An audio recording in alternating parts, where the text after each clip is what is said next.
Hi there, it's Dr. Jenny Tufenkian here, naturopathic physician, here with you live today. Please let me know if you're here. I love to get your comments and questions. And I'm going to be talking today about our upcoming holiday of sugar. And we're also going to be talking about the immune system and how a little bit about food, mood kind of things, and the great pumpkin. Because what is Halloween without the great pumpkin, right? So we'll get to her later. So again, let me know if you're here. I'd love to hear your comments. And I need to remind you that although I am a physician, I'm not here prescribing anything. These are just health suggestions that you can talk to your provider about. So Halloween. So this was always an interesting holiday for me as a naturopathic student and then as a doctor and with my kids, because I knew the bad effects of sugar. Yet I really wanted my kids to just have this full experience of just enjoying this holiday and having fun and not feeling deprived. So what was I going to do with this? I want to share with you today some of my tips and tricks that I used with my kids and also with my patients. So sugar has been reported to be as addictive as crack cocaine. And those of you who have tried to get off the white stuff know exactly what we're talking about here, right? So why is this? Why is it that sugar, hey Catherine, why is it that sugar is so addictive to us? If you, there's some of us that have different genetic backgrounds, and you can actually have genes that make you more addictive to sugar and other carbohydrates. And it's kind of interesting when we look through family lines, there's some people that can just say no to sugar with absolutely no problem at all, and others who are just have they're just like driving to the store at night trying to get their fix, right? It's interesting, the genes that make us more carb and sugar addictive can also be associated with alcohol addiction.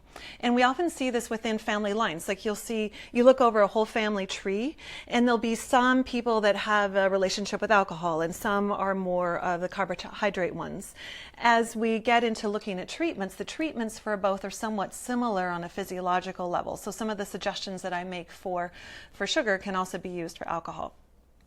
And so why is it that these substances are so seductive to us? No matter where you are on the genetic spectrum, there's still something super seductive about sugar. Imagine a big, huge multi-car garage, like a big, huge McMansion. There's like 5 different slots in there. There's room for the motorboat and for the Vespas, and every kid gets their own little Audi or whatever. So it's big, huge McMansion. Your brain is like that in your hypothalamus. We have this thing called the satiety center in the hypothalamus, and the hypothalamus is one of the structures that's part of the limbic brain. It likes to be full, and there are some foods that just slide right in there so easily. They are fat, sugar, and salt. As I was doing the research, I thought, so salted chocolate almond. Yeah, no wonder I like it so much. It hits all 3 of those right then and there. And clearly the big food industry knows this as well. And they just jam in full of the junk food aisles, those ingredients in combination together.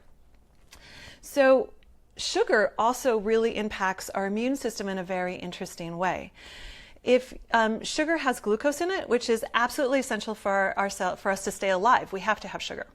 And the white blood cells are part of our immune system. What happens when we eat a whole bunch of sugar is that our sugar levels just spike in our blood system, and it wreaks havoc with all different kinds of systems in our body, including the immune system. The immune system has those white blood cells, and within the white blood cells there's something called phagocytes. Phagocytes are these really cool, they're like these amoeba-like structures, and their job, it's like some really great video game or something, and they come out and they just engulf any viruses or bacteria. Their job is to hunt down alien things and kill them, and they do that by sliding around, and then they just hug them, and then they kind of inject like poison in them and deactivate them. One of the things that they love to use for that is vitamin C, which is why you should have more vitamin C this time of year. Interestingly enough, glucose and vitamin C actually have extremely similar chemical structures. So what happens when your bloodstream is pumped full of sugar?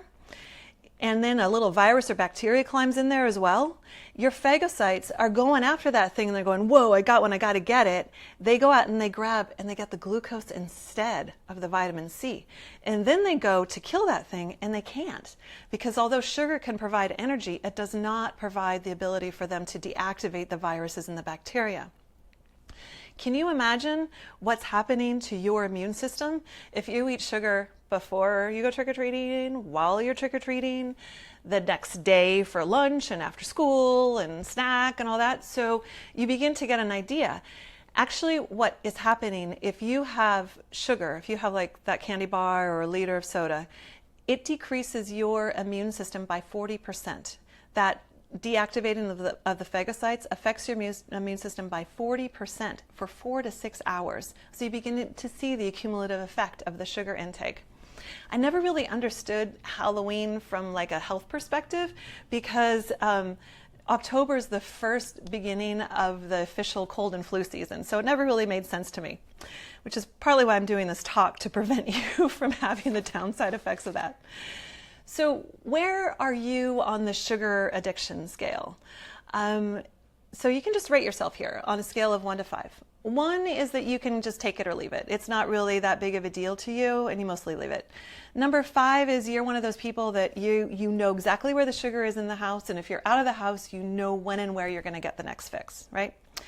If you're between 3 and 5, you might want to listen to the next 5 tips I've got here for you. So number 1 is to make sure you're eating enough balanced meals. This may be 3 meals a day. You may need to break your meals into shorter periods depending on what else is going on with you. But if you're eating quality protein, good fats, and good vegetables, that's going to really stabilize your blood sugar, and your brain's going to have this constant nice flow of energy. What happens if we're beyond hungry is that our brain knows this. It knows that sugar is going to be its quickest way of getting energy so that it can stay functioning, and it will throw visions of candy bars in front of you, or whatever your sugar thing is. It will throw that in front of you to say, feed me now before I die. And that's what it feels like. You got to feed it now before you die. If you are craving sugar, then you needed to eat protein like 20 minutes earlier. So that's tip number 1. Tip number 2, it's super easy to get into emotional food eating habits. And again, some people are more genetically prone to this or not, and you can get tested for that if you're interested. And the people that are more prone to this, there are some really great tools that you can use. One is to recognize that that's what's going on. If you're doing emotional eating, one of the ways you can tell is you're hunting for that thing to satisfy, and nothing ever really gets there.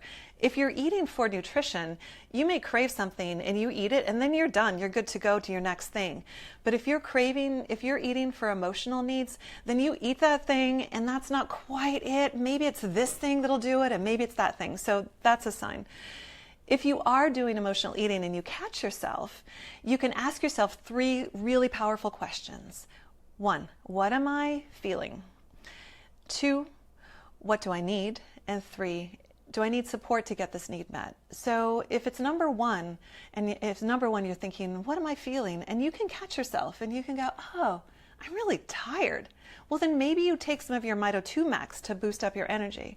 Or if you're feeling sad or bored, or just it's a gray day like it is here and you're just feeling, then you can pull out your oils. You use your wild orange, pull out your emotional oils, and just see which ones fill you up.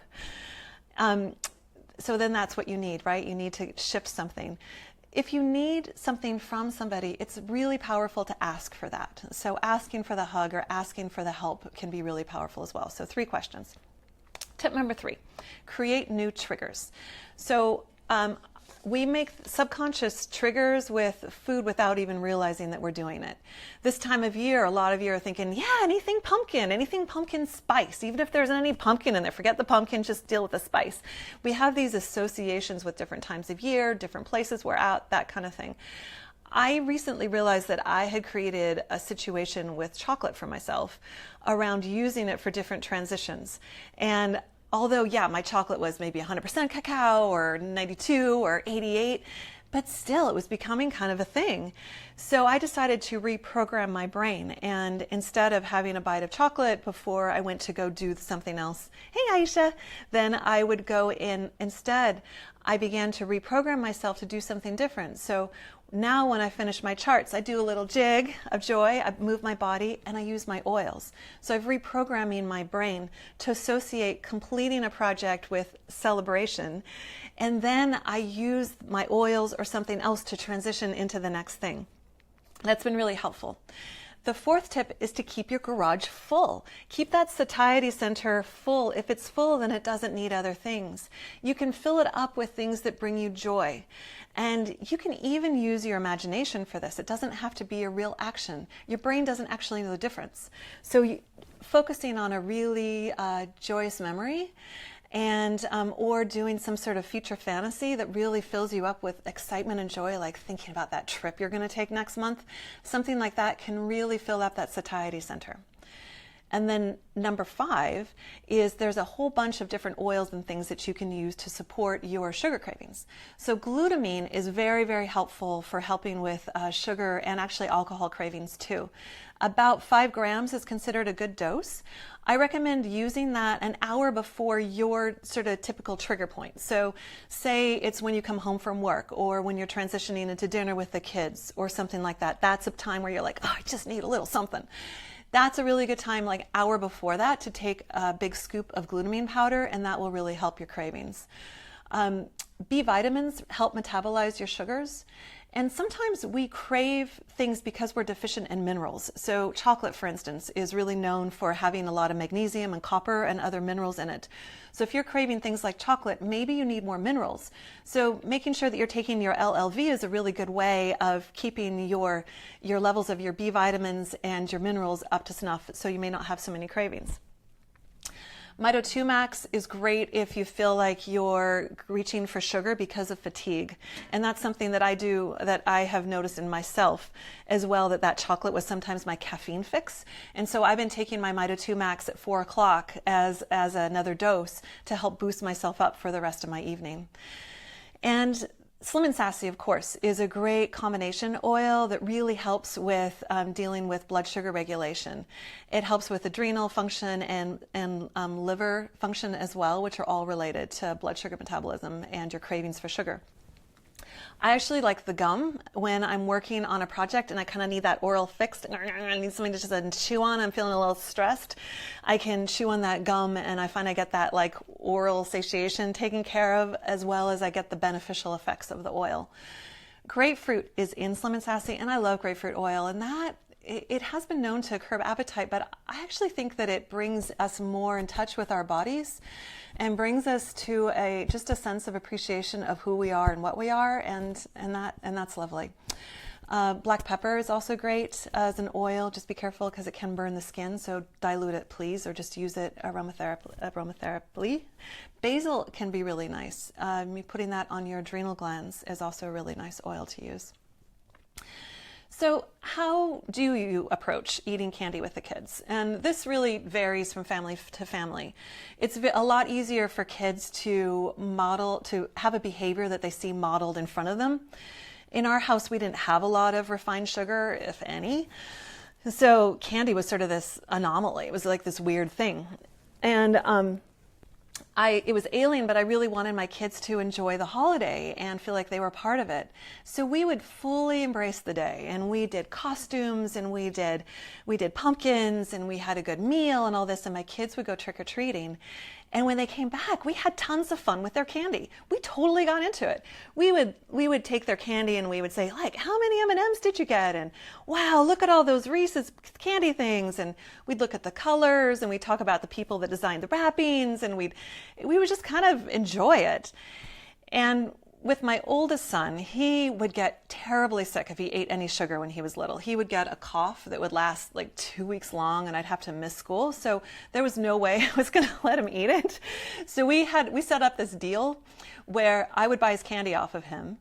Actually, it started out that I would give him a toy when he was young. It was just a toy. So I'd give him a toy, and he would give me his candy, and then honestly, I would take the candy to school, naturopathic school, and believe it or not, my classmates would eat it. Well, I just busted them. I'm so sorry about that.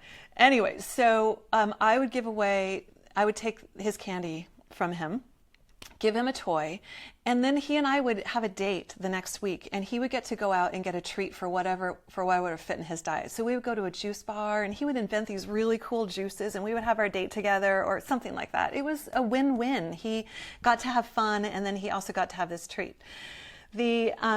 My second child, 14 years later, we discovered the great pumpkin. I told you I would get there. The great pumpkin is amazing. If you take your candy and you put it outside, she comes in the night and she leaves you a toy. So my youngest son would do that. He would do all the ritual with getting the candy, and then we would totally celebrate and have fun with his candy. And then he'd put his candy out on the porch. And the next morning, there'd be a Lego there. It was the coolest thing ever. As he got older, he wanted to experiment with the candy a little bit, and I was fine with that. So I did the tips that I'll tell you in a few minutes with him, and I let him eat, 1 to 3 pieces of candy. Usually it made him feel really sick, or he didn't like it. So that worked out well for us in terms of him having that feedback for his body. It was these rituals worked really, really well in our household. You need to think about what rituals might work well in your household. I know there's some nutritionists here that are just fantastic working with people with eating disorders, and they felt uncomfortable with trying to impose different rules or traditions on their kids because of the history that they'd had in their families. I get that. I really get that. I personally think it has a lot to do with tone and how it is. I feel like the fact that we celebrated this and used it as a way to do other things, it worked out for my kids. But you need to see what makes sense to you. I also felt like with my children that when they were young, I gave them freedom of choices within a healthy spectrum. Now that my youngest is a preteen, he has lots of freedom to choose what to put into his body, and he also gets to deal with the consequences of it, and that's part of the growing process. So if you and your kids are going to eat sugar, I have a few tips for you. So make sure you eat a good meal before you go out trick-or-treating, and again, make sure it's protein, good fats, good vegetables. You fill up before you go out. That's going to make things a lot better. Try an extra dose of B-complex. So take an extra dose of your LLV or get a B-complex vitamin and take that. Make sure you take it with food or you're going to feel totally gross and like throwing up. So take it with food. Take that extra dose of vitamin C. Remember your phagocytes, those lovely, amoeba things, they need the vitamin C this time of year because there are extra viruses and flying around right now. So take an extra dose of vitamin C and take some probiotics. So your PB Assist is great for that. I would take like 3 of the PB Assist, not that I'm prescribing. And the probiotics, and a lot of your immune system is actually in your gut. And so the probiotics really help there. So please let us know, go ahead, if you're listening to this live, great, or if you're listening to this later, just type in what your favorite Halloween memory is or your favorite costume, and pictures are awesome if you have them. I know for me, I could never get my costumes to look the way I wanted them to. I would try to dress up as characters I was reading in books like Pippi Longstocking and Harriet the Spy, and nobody ever knew what I was, so I kind of failed in that department. And my favorite Halloween was when I was about 10 years old. I got invited to this family's house. I didn't actually know them that well. And they were a really big family, and their home was super cozy. And I remember going in there and they fed us a spaghetti dinner, and then we went trick-or-treating, and we got so much loot. We hit so many neighborhoods. We went further than I'd ever been and stayed out later than I'd ever stayed. And we got bags and bags and bags of candy. It was super, super fun. But when I look back, it's the warmth I felt in that home, and it's the sound of the connection I made with the kids, the sound of them laughing as we're trick-or-treating, and that cool, crisp fall air that's also kind of sweet, and just the magic of the night. Those are the memories that really nourish me when I look back. The candy itself went into a coffee can until it stank, and then I throw it out at Easter. And every holiday it's really about the connections that we have with others and the love and the joy that we feel inside of ourselves and with those around us that make the memories sweet. it's never, ever, ever about the stuff. It's just not about the stuff. So please have a great time, have fun, and remember to love. Thanks a lot.